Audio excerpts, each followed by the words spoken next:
qu'on avait mis en stand-by avant les fêtes. On était donc dans les halachot qui concernent le makom atfila.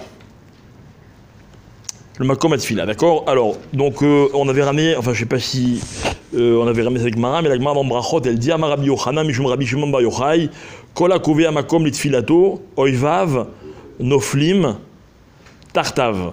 Tout celui qui est kovéa à l'endroit, donc qui prie toujours au même endroit, alors ses ennemis, ils tombent littéralement, ils peuvent pas lui faire de mal, ok? Bon, il y a beaucoup de rishonim qui expliquent ça, etc. De quelle façon est-ce que vraiment ça se passe? Mais en tout cas, on voit à travers cette Gemara et encore d'autres Gemarot, et notamment dans le Tikkuné à Zohar, on voit à quel point c'est important de retrouver la même place tout le temps pour la tfila.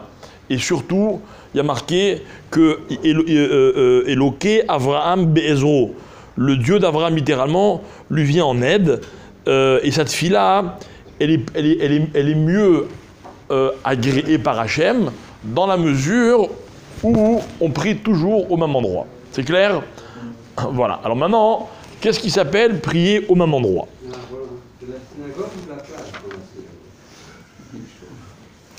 Ça peut être la même ville aussi, pour ceux qui voyagent beaucoup. Hein. Alors, le Makom Kavua, c'est un endroit à l'intérieur de la synagogue. Pour vous donner un exemple, même quelqu'un qui prie chez lui à la maison, Chas v'Shalom, d'accord, c'est-à-dire que Chas v'Shalom, il ne peut pas venir à la synagogue, même à la maison, c'est bien d'avoir un endroit où toujours le même endroit pour prier. D'accord? Donc, la halakha, elle va nous apprendre que tous les jours, je dois m'efforcer de venir me mettre au même endroit. Et si jamais il y a quelqu'un qui m'a pris ma place, j'ai droit, d'après la halakha, de lui mettre 2 baffes et de le... Hein, c'est ça que vous croyez que j'allais dire bientôt. Hein? Alors, on va expliquer.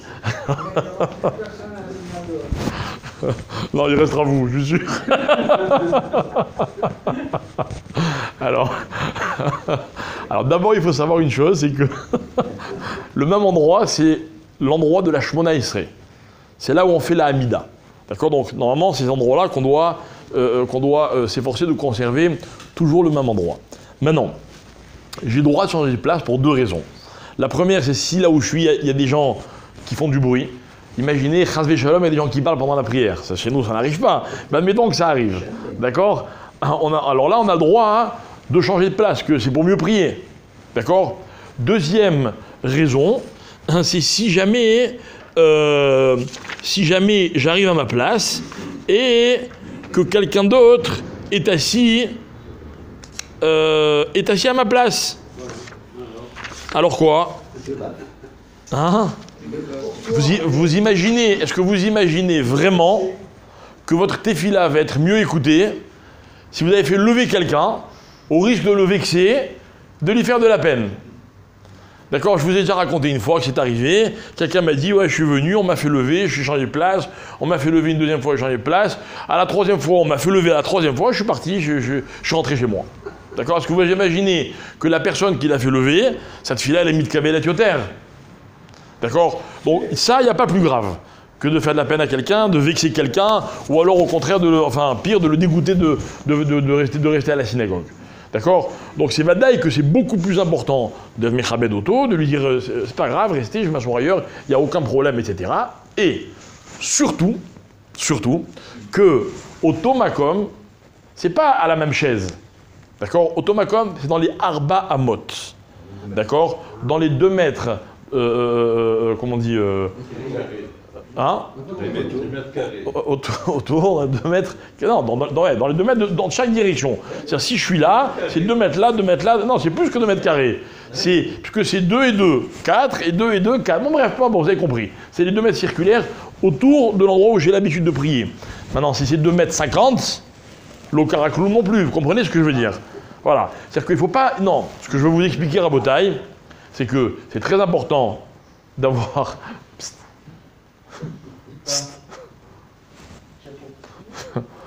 c'est très important d'avoir la même place. Il ne faut pas croire que genre c'est le même carrelage, sinon c'est dramatique. Ok. Et deuxièmement, il y a des choses qui sont beaucoup plus importantes, comme notamment prier Bekavana si là où je suis, il y a du bruit ou le soleil qui m'empêche de prier ou quoi. Ou alors, évidemment, Chazvé Shalom, de faire lever quelqu'un et risquer de lui faire de la peine. Comment? Non, voilà, non, il y a un Inyan. Non, il y a un Inyan, c'est pas la superstition. Il y a un Inyan d'être Kovéa, Makom, et de prier au même endroit. Donc c'est-à-dire que quelqu'un qui arrive à la synagogue, c'est bien qu'il ait son endroit. Son endroit. Maintenant, nous aussi, on peut dire à des gens, quand il y a quelqu'un qui s'assoit à la place de quelqu'un d'autre, de lui dire, excusez-moi, ça ne me dérange pas de vous mettre un peu plus loin, il y a quelqu'un, c'est sa place qu'à voir. Bah, pareil, si on peut lui dire gentiment et que ça ne pose pas de problème, c'est bien, on peut le faire. Sinon, je pense que la différence, c'est si quelqu'un arrive et qui va pour s'installer, et qu'avant que ça lui dirait « ça ne t'embête pas de te mettre là », je pense qu'il n'y a aucun problème. Quelqu'un qui est déjà installé, il ne faut pas le faire lever. Et moi, j'ai déjà dit à quelqu'un, je ne me rappelle plus qui c'était, un jour quelqu'un s'est assis à ma place, pourtant c'est la place du Rav, machin, etc., sans aucune prétention aucune, mais il y a une halakha pas spécifique. Je dis, mais putain, on ne fait pas lever quelqu'un de là où il est assis, au risque de le vexer. Ça, c'est plus grave, Chazé Shalom, que tout. Ok? Pardon? Ils ne doivent pas se vexer parce qu'ils doivent connaître la... Non, mais il y a une chance sur 1000. Vous la prenez, vous, la chance sur 1000? Vous courez le risque, moi je ne cours pas le risque. Imaginez qu'il ne connaît pas cette halakha, il croit que je ne sais pas quoi, il est rentré, quelqu'un la regarde un peu de travers, il est où dans cette synagogue? Il y a un monsieur... Il va demander où je peux me mettre. Voilà, j'allais y arriver à ça, mais juste je vous raconte un jour une histoire. Il y a un monsieur qui est venu ici un jour, qui habite au Canada. Ok. Apparemment, c'est la deuxième fois qu'il venait, il était venu une fois des mois avant. Ok, je ne me rappelle pas de lui, peut-être que je n'étais pas là, peut-être que j'étais oui là, je ne sais pas. Il vient à la fin de la prière, il m'incendie. Il me dit, c'est quoi cette synagogue, machin, etc. Maintenant, c'était un Shabbat, il y avait beaucoup de monde. Je fais, qu'est-ce qui se passe? Il me dit, c'est la deuxième fois que je viens, je suis dans l'année de mon père ou de ma mère, personne m'a dit de faire la tefila. Je lui dis, mais comment tu veux qu'on sache, quand il y a la synagogue, Baruch Hashem, elle est pleine, je lui dis, sache que des comme toi, de passage, là, j'en vois au moins 10, je sais que moi, toi, tiens un chiyuv et que tu veux faire la tefila. Peut-être tu viens, tu demandes. Non, c'est fini, moi je reviens plus. Bon, là, la vérité, on peut rien faire, quoi. Ça veut dire vraiment, il s'est vexé pour rien, le bonhomme, quoi.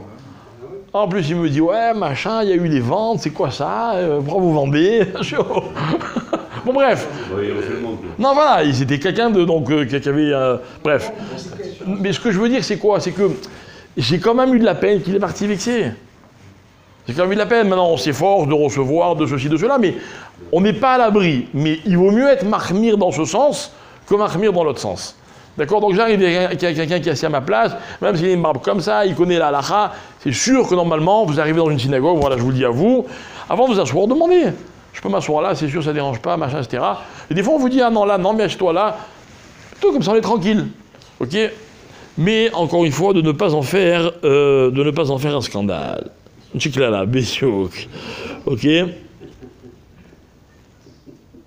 Maintenant, par contre, imaginez que ma place, elle est là, d'accord? Maintenant, la synagogue est à moitié vide, ok? Et quelqu'un, un invité est assis à ma place. Où c'est mieux de s'asseoir? Derrière. Le plus près possible de ma place. D'accord? Comme ça, en même temps, il peut comprendre, vous voyez? Vous mettez juste à côté. Synagogue est vide. Non, mais ceci étant, le deuxième choix après ma place, c'est Samour. Le plus près possible de la place ou de l'endroit où je fais d'habitude ma tefila. D'accord? Bon, après, évidemment, dans le choix d'une synagogue, il faut choisir un endroit où il y a beaucoup de monde, plus qu'un endroit où il y a très peu de monde, un endroit qui est Messoudar, un endroit où on prie avec Hirat Shamaim, un endroit où il y a un Chazan qui sait bien faire la tefila et qui est Medakdek, et surtout qui prie clairement, un qui avale les mots, etc. Il faut soit changer d'endroit, bref, changer de Chazan, ok. On n'est pas obligé de prier le plus proche de chez soi, d'accord? Sauf si c'est pour gagner du temps dans l'étude de la Torah, d'accord? Parce que j'aurais pu croire que quand je sors de chez moi, je passe devant 4 synagogues. Vous savez, des fois, il y a marqué que quand on passe dans une misa, il faut pas passer devant la mitzvah.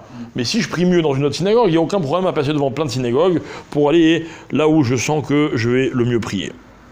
Voilà. J'espère vous avoir donné envie de revenir cet après-midi, si Dieu veut, pour Mincha à 18h50.